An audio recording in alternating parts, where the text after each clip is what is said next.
Tonight, a cybersecurity breach in the National Republican Congressional Committee. A barn fire in Sandy Creek is under investigation. And a Senate lawmaker proposes new gun safety measures. WTOP 10 Nightly News starts now.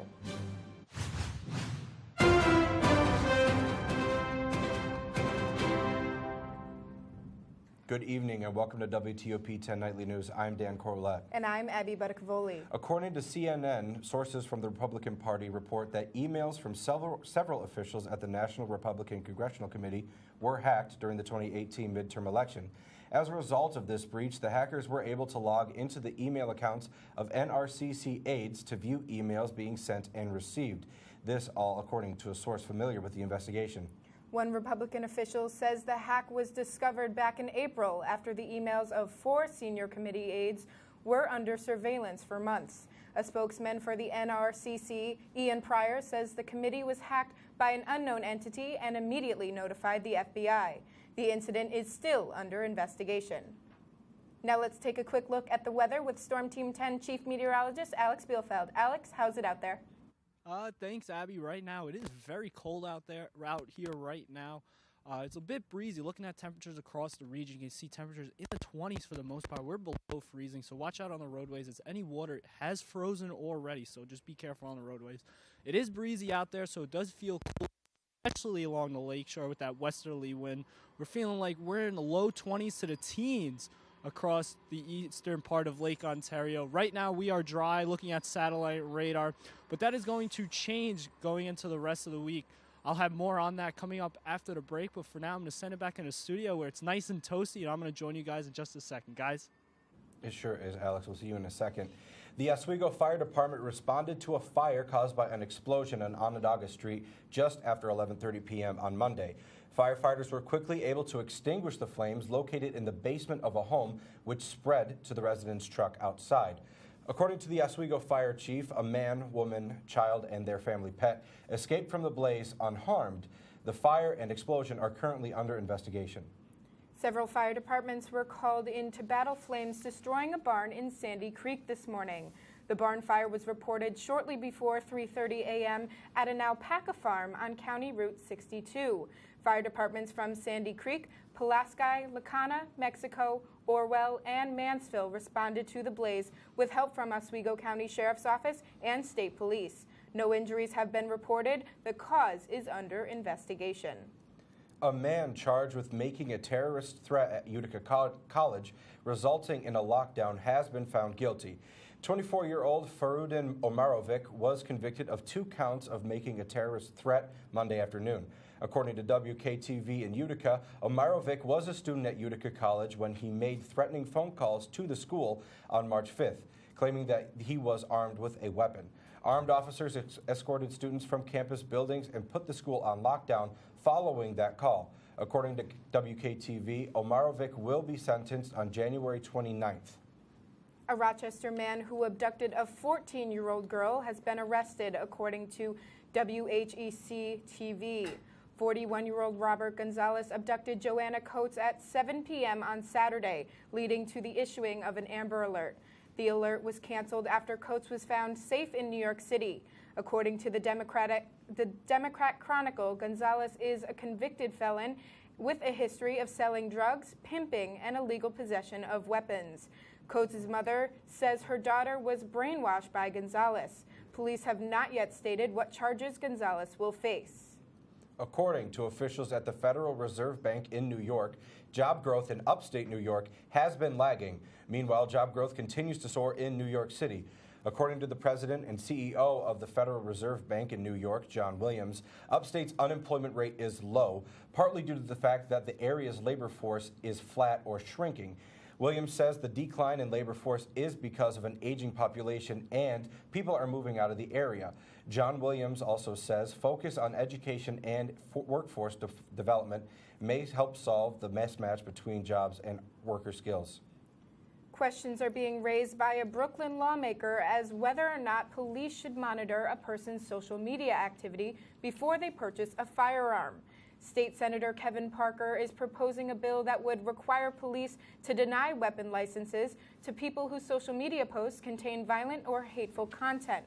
Parker noted that mass killers often post warning signs on social media. Such was the case for the Pittsburgh synagogue shooter, who ranted online that Jewish people were, quote, children of Satan. Many free speech and gun control advocates have raised concerns about the bill, some calling it unnecessary and intrusive. Coming up later tonight, George H.W. Bush is laid in state. And the UK may halt the Brexit process. This is WTOP 10 Nightly News, and we'll be right back.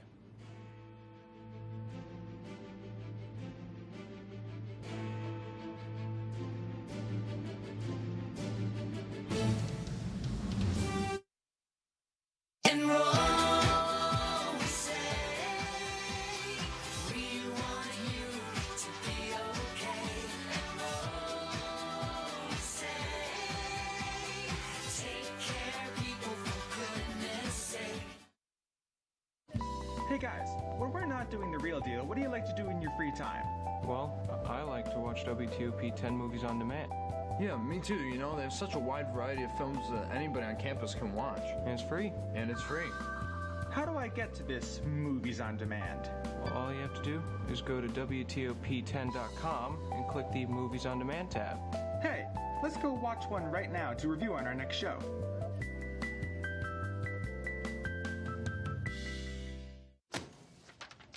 Hey, Hard, what's this? That's my resignation letter. You're resigning. Why? Because you're constantly ignoring me. You're half as active as you used to be, and you eat stuff like this. You've been putting me under a lot of pressure lately. That's why I'm ready to quit. I forgot. I'll do better. Please, don't quit on me. Okay, but remember, it's not what you say, it's what you do. Listen to your heart. Don't let it quit on you. Let's go for a walk. Uncontrolled high blood pressure could lead to a stroke, heart attack, or death. Get yours to a healthy range before it's too late.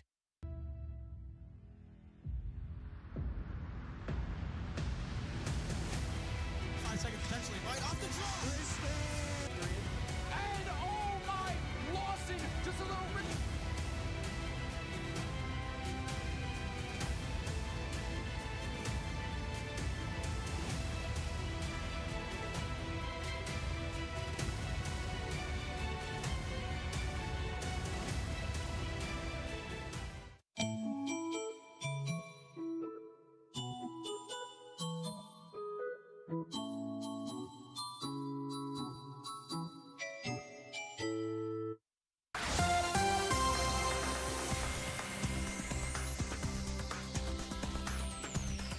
Welcome back from the break, everyone. I'm your chief meteorologist, Alexander Bielfeld. Today, we only got up to a high of 33 degrees, and that is 8 degrees below our averages. We're supposed to be at 41 for this time of year. Record set back in 2012 at 70 degrees. We're not going to be seeing temperatures like that for a while, I can tell you that right now. Currently across the region, you can see Oswego, we're at 28 degrees. We're the warm spot right now. Williamsmore, you're at 15 degrees, heading up into the higher elevations. Harrisburg and Lowville, you're in the teens as well. Where we were yesterday, we were some 5 to 10 degrees warmer, but it doesn't feel like that right now. With that wind chill, it's making it feel a lot cooler. Look at that at Oswego. We're feeling like we're at 21. Pulaski, feeling like we're at 19. Adams and Watertown, 14 and 15, especially along the lake with that westerly breeze coming off the lake, making it feel a lot cooler. Satellite radar right now, you can see dry conditions across the region, but that is going to change as we head into tomorrow evening and into our Thursday, as we are looking for the next chance of another system to bring some snow. Timing out, though, tomorrow you can see we're going to start out cold at 28 degrees. We're only going to rise up to the freezing mark with a mix of sun and clouds by 3 p.m. We're going to be cooling down by 6. Look at that, 31 degrees. And that breeze comes back, the temperature of 29 by 9 p.m. So it's going to feel cooler out there. So make sure you have those winter coats for you tomorrow. Now, timing out that next snow chance, you can see Thursday morning, you can see that the snow begins to move on in. Notice those temperatures around the freezing mark. So anything that is wet on the roads will quickly freeze over. Continuing throughout the rest of the day on Thursday, you can see for your evening commute, widespread scattered snow showers and that temperature around the freezing mark. So be careful on the roads, like I mentioned before, with that ice potential as the water freezes on the roadways. Thursday evening, you can see the same story. Temperatures at the freezing mark and widespread scattered snow showers. Into our Friday morning, temperatures only in the mid-20s to start, but those snow showers will begin to dissipate going throughout the rest of the day on Friday. Heading out to the start of whiteout weekend, you can see temperatures in the mid-20s, and those snow showers are dissipating throughout the day on Friday. So for the rest of your 7 days, you can see, look at that, 29 degrees tomorrow. The snow rolls in on Thursday, high of 34, the warmest day out of the 7 days. But Friday, we take a step back. We're only going to be in the mid-20s for a high to start our whiteout weekend. The end of the weekend looks really nice, though. The sun begins to come out, and the Hanukkah holiday ends Monday evening. Looks like a bright one. Coming up after the break, we have more news and sports. You're watching WTOP 10 Nightly News.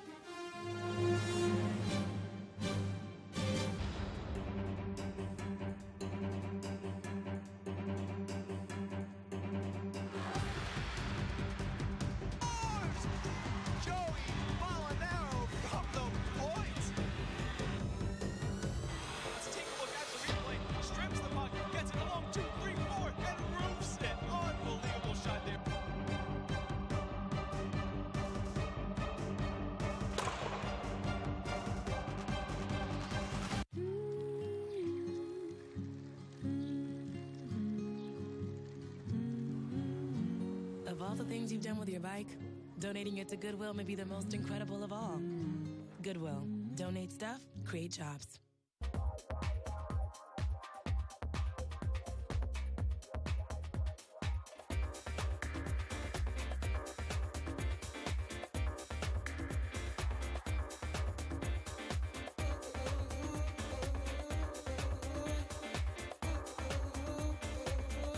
Want to know all the latest things pop culture?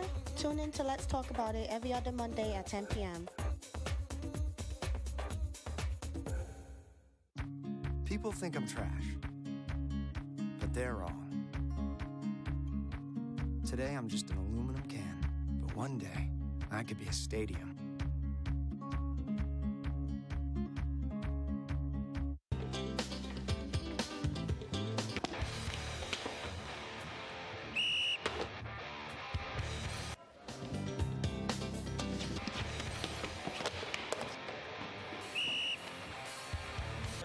Pretty good today. Pretty good. You know, yeah, I thought he called a pretty fair game. Come on, man. That was a weak call. Yeah, man. That ref is totally soft.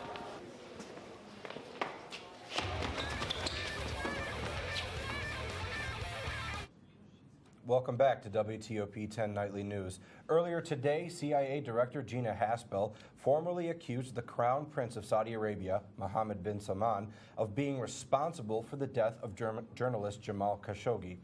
Haspel briefed a group of about a dozen lawmakers on her reports, which brought information many of the senators hadn't heard before. Senator Lindsey Graham of South Carolina went on record with CNN that he believes the United States should come down, quote, like a ton of bricks, unquote, on Saudi Arabia, and continued claiming he can't continue business with a crazy crown prince. Other senators did not share the same sentiment, believing that they should find a more diplomatic solution to the issue, rather than resorting to violent actions. Saudi officials continue to deny the Crown Prince's involvement and shift blame to rogue operators. President George H.W. Bush continues to lie in state at the U.S. Capitol Tuesday, where he was visited by both the public and small groups of people that were important to the president. Natasha Chen is on Capitol Hill with the latest on how the country continues to honor 41. Everyday Americans, influential leaders, and family all continue to honor the life and service of President George H.W. Bush. There's a time for politics and there's a time for governing, but there's also a time for reflection. And this is a time for reflection for our country to think about the values that make our country great. Taking the time for that reflection today on Capitol Hill, current and several former heads of the CIA as a group paid their respects to the man who served as the 11th director of the Central Intelligence Agency. And some of the military leaders of Operation Desert Storm who served under President Bush, including Colin Powell, said Bush was very deliberate in how he planned for war. He cared about every single soldier, sailor, airman, and Marine we sent over there. And he wanted us to finish the war quickly and to get out of Iraq and back home and away from Kuwait quickly. Others who paid their respects included members of the president's personal secret service detail and the president's service dog, Sully, who appeared alongside other beneficiaries of the Americans with Disabilities Act, a law President Bush signed in 1990. It changed the lives of so many people with disabilities, myself included, and it still is one of the most profound legacies of his presidency. President Bush will continue to lie in state in the Capitol Rotunda until tomorrow morning, when a procession will take him to the Washington National Cathedral for a national funeral service. In Washington, I'm Natasha Chen. President Bush is set to be buried at the George Bush Presidential Library and Museum in Texas this week. President Trump's confidant Roger Stone is pleading the fifth in the Russian probe. Stone is turning down requests from the top Democrat on the Senate Judiciary Committee, Dianne Feinstein. She wants documents and an interview with Stone related to the 2016 Russian election meddling. Stone's attorney sent a letter to Feinstein saying Stone was declining her request. She released the letter over Twitter Tuesday. The letter says Stone's invocation of the Fifth Amendment rights, quote, must be understood by all to be assertion of the constitutional right by an innocent citizen who denounces secrecy. The letter notes Stone has already testified to the House Intelligence Committee. Stone's attorney did not immediately respond to a request for comment. As the top Democrat at the Senate Judiciary Committee, Feinstein has no power to compel Stone to testify or produce documents. When Democrats take back the House in January, the House Intelligence Committee may have renewed interest in Stone. Believe it or not, one House race in the midterm election is still not over. In one tight race in North Carolina, a number of suspicious absentee ballots were found, leading the state election board to hold off uncalling a winner and launch an investigation.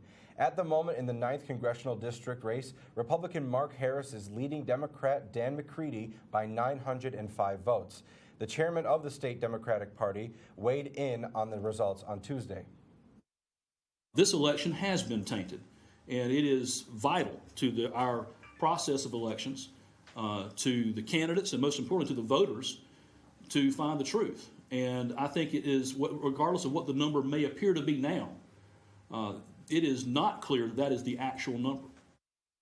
If North Carolina elections officials determined there were improper activities, it could ultimately lead to a new election. An insurance company is in financial ruins after California's most destructive fire in history. A state judge ruled Merce Property Casualty Company can't meet its obligations after last month's Camp Fire. The company is now unable to pay millions of dollars to policyholders. According to CNN and court filings, Merced's assets are about $23 million, but it's faced about $64 million in outstanding liabilities just in the city of Paradise. The state's Conservation Liquidation Office will start liquidating what's left of the company, meaning there is no hope for the Merced to recover. Citizens of the United Kingdom got word today that there is a way to remove themselves from the EU and cancel the effects of the Brexit vote. Manuel Campos Sanchez Bordona, Advocate General to the European Union Court of Justice, says he believes he found a way to roll back the Brexit decision. The Advocate General stated in a published public opinion that normally the UK would need to make its intention to retract the decision to join the EU clear, which the 27 member states would have to agree on. Instead, British members of Parliament could take the decision to a vote within the UK, where the government could make a decision to remain sovereign. This all must happen within the 2-year joining period to the EU, which Britain still has 3 months remaining. Parliament is expected to make a formal announcement on the proceeding soon. The Israeli army announces it has launched an operation along its northern border with Lebanon to expose and thwart cross-border tunnels, which it says has been dug by Hezbollah. Just hours after the announcement, Israel's military says it began work to neutralize a tunnel near the Israeli town of Metula. The military says the tunnel began in a civilian house. Spokesman Lieutenant Colonel Jonathan Conquist says this is the first of what are sure to be many cross-border attack tunnels dug from Lebanon by Hezbollah into Israel. Prime Minister Benjamin Netanyahu, in a statement, called the tunnels a gross violation of Israeli sovereignty and of United Nations Security Council Resolution 1701. A reference to the resolution ended the last war between Israeli and Iran militant group. Details of what led to a Canadian police officer being caught on camera hitting a teenager strapped to a stretcher are unclear. Leaders of the community of Indigenous people where the woman was and is from are calling for answers. RT Pohl has the story. It happens so quickly, it's hard to see what's going on as the cell phone pans up and captures this moment. That's a got that on camera. You spit on me! You do not spit on me! The video is shaky, but it appears to show a police officer striking someone who is strapped to a stretcher. The officer then appears to shake the young woman whose arms are restrained, telling her not to spit. The teenager on the stretcher has been identified as a 17-year-old from a First Nation community about 500 kilometers north of Thunder Bay. We now know the young woman was attending school in the city. What we don't know is what transpired ahead of the apparent slap and why the teen was on the stretcher. This video received a strong reaction from the Nisshinabe Nation, which represents 49 First Nations communities across northern Ontario. In a statement, the nation says, "We are outraged by the actions of the officer depicted in this video. We do not know all of the details that led to this incident, but there is simply no justification for such violent and callous treatment of youth in such a defenseless position. Such actions by the police, whatever the cause, must be fully investigated by an independent authority and the results made public by the police chief." This latest incident adds to the tension that already exists. Indigenous residents of the area have had many complaints about how Thunder Bay police treat them. Earlier this year, Indigenous leaders demanded the former police chief resign, and this was during an independent investigation into allegations of systemic racism in the force. That investigation continues, and many are wondering what the impact of this video will be. RT Pohl, CBC News, Toronto. Video of the incident was first uploaded to Facebook on Saturday, but it is still not clear exactly when it took place. Coming up later tonight, Mike Morano has sports. Mike, want to give us a quick preview? Thank you, guys. The Oswego State Lakers complete a pair of invitationals, and we have a surprise MLB free agent signing. It's all coming up after the break here at WTOP 10 Nightly News.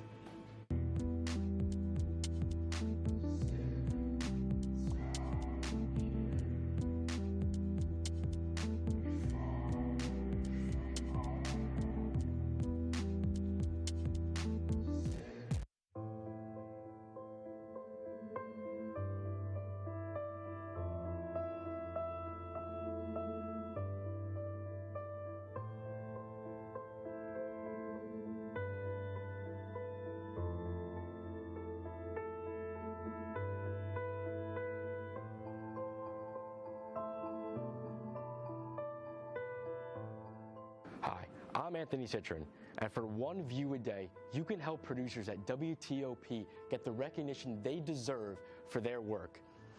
For just 30 minutes a day, you can help these students make sure their work does not go unnoticed. Please, click the link below and help these students get the recognition they deserve. All it takes is one view a day.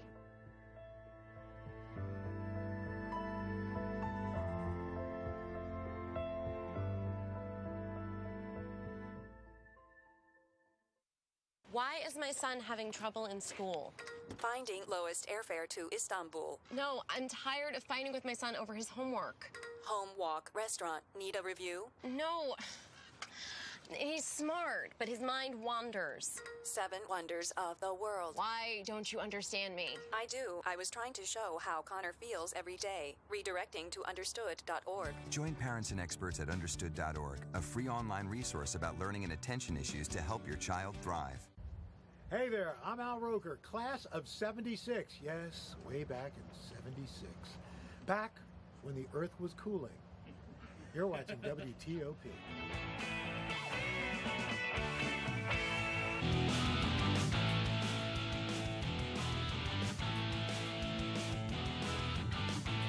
Welcome back to WTOP 10 Nightly News. I'm Michael Miranda with your sports update. Let's go right into Oswego sports. The Oswego State wrestling team has participated in the Rochester Institute of Technology Invitational this weekend. 4 Lakers placed in the event, one being Rocco Russo, who captured the title in the 149 weight class, posting a 5-0 record on the day. The Lakers will have its home opener when they play Ithaca College in the Maxiel Gymnasium at 12 p.m. on Saturday, December 8th.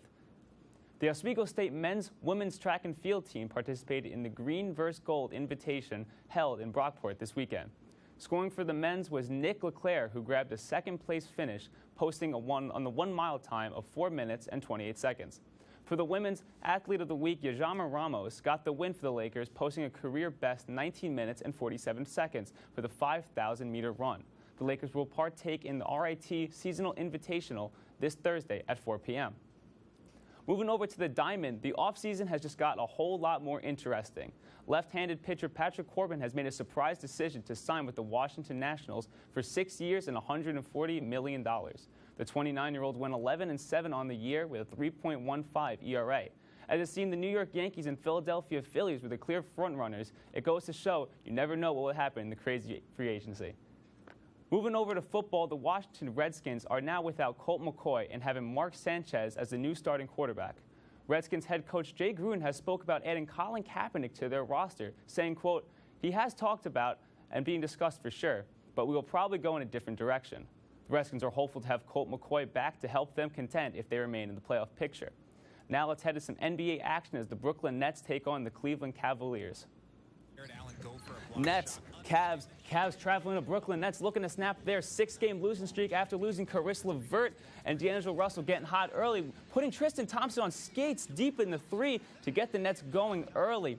Then Nets capitalizing off their hot streak. Spencer Dinwiddie with the steal and dunk early in the game, putting the Nets up by 7. A minute left to go in the third. Jordan Clarkson with the easy 3 wide open, no-brainer there as the Cavs look to capitalize off the Nets' mistakes here, getting the turnover, passing over to Colin Sexton with the layup there, going in.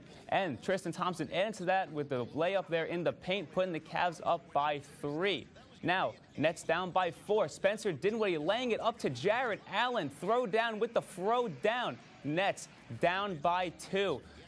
Cavs up by 6, getting some points here. Second chance points here. Tristan Thompson, but that's not the best dunk we're not going to see here, as Larry Nance Jr. putting a ferocious dunk in there, putting the Cavs up by 8. Now, Radian Kukros here with the second points here, but it won't be enough for the Nets, as even though with the late chance comeback here, the Nets will lose to this and lose their 7th straight game here, and the Nets go 8-16 on the year. Thanks, Mike. That's our report for tonight. Thank you for tuning in. Be sure to watch the season finale of That's the T-Sis. Thank you for watching Tuesday Night News this semester, everyone. Have a great night.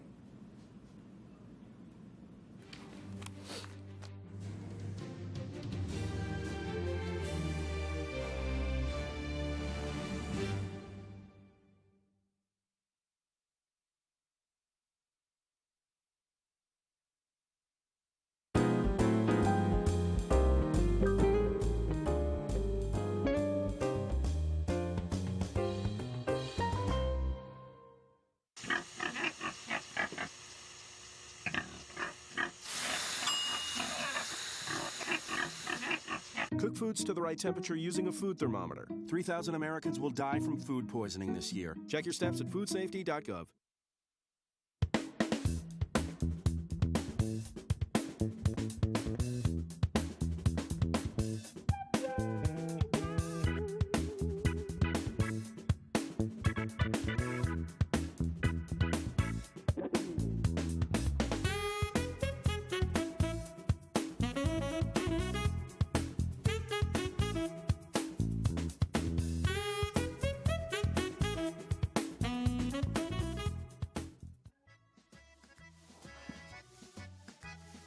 Hi there.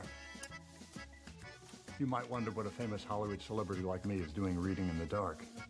Is this some new sort of Hollywood method acting? No, this is quite real.